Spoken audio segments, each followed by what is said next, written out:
Welcome to Know Before You Go for the 18th Sunday in Ordinary Time. I'm Father Don Goergen. Our first reading today from the book of Exodus begins with the whole Israelite community grumbled. They are in the process of going through that wilderness experience, complaining, wishing they had never left Egypt.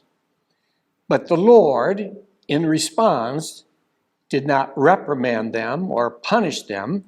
In this case, he responded to their concern and said, I will send you bread from heaven.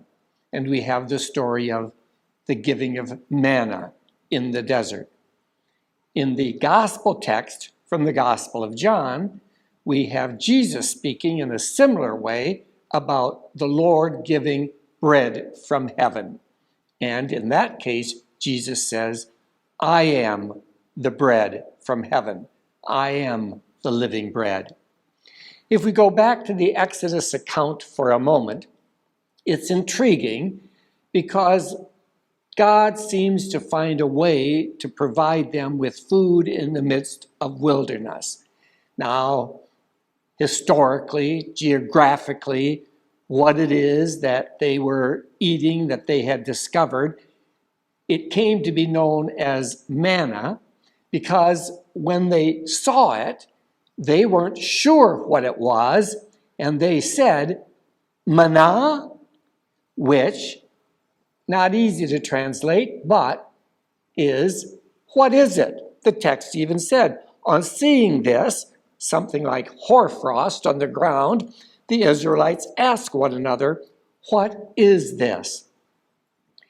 So that when God responded to their complaint and wanted to be gracious to them and to take care of them and nourish them in the midst of their struggle, they didn't know for sure what it was. All they realized is that God had provided them food for the journey. But what was it? Who knew?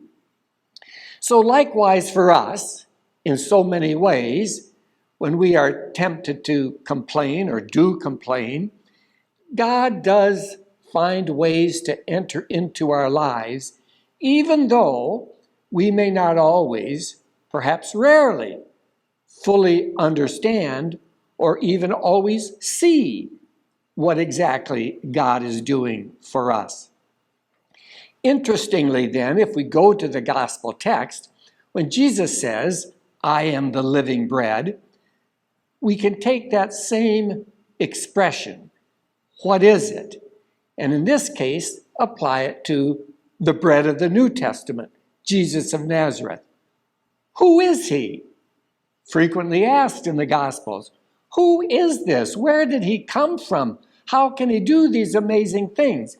In other words, God had sent into their lives, into our lives, this new way of becoming present, of providing us nourishment for the journey, for our pilgrimages through life. And we too, when it comes to Jesus, can say, well, who is he?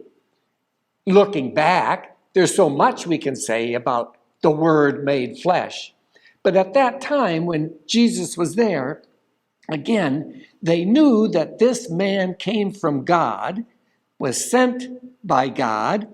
They didn't even always realize the fullness of that, but they wondered who he was. But they did know that he could heal them, that he could drive out demons, and in some of the multiplication of loaves stories, genuinely, physically feed them. Who is he? May be the best way that we respond to Jesus as well. Not assuming that we have a full understanding, that we can answer all the questions, but we know that in response to our needs, in the midst of our own wilderness experiences, our ordeals in the desert, so to speak, that God is with us and will find ways to be present to us and has given us this gift of Jesus Christ. If we go back to the first verse from the text of Exodus, the whole community grumbled. We too, in the midst of life, often fail to look back at the many ways, the 10,000 ways in which God has blessed us in our lives. And something doesn't seem to go right today, and we complain. There is a legitimate distinction, subtle perhaps, between a lament and a complaint. There are things that we legitimately lament, that are sources of sadness and grief in our lives. We can think of, even in the Old Testament, the book of Lamentations, the Lamentations of Jeremiah. There are many legitimate causes for lament, sadness, but it only becomes a complaint when we have to find someone to blame, when we expect that there should be an immediate remedy, or this is not the way it should be. We don't want to be people who complain, knowing that we have legitimate reasons for sadness, grief, sorrow, lamentations.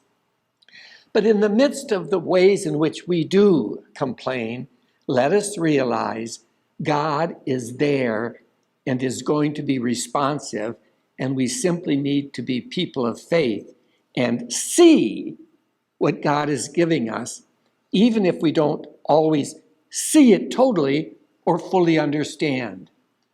What is it?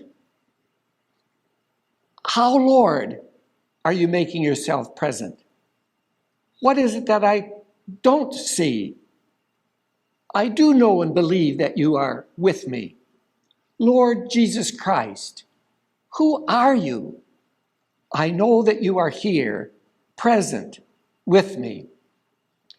In other words, when you and I are given to complain, let us stand back.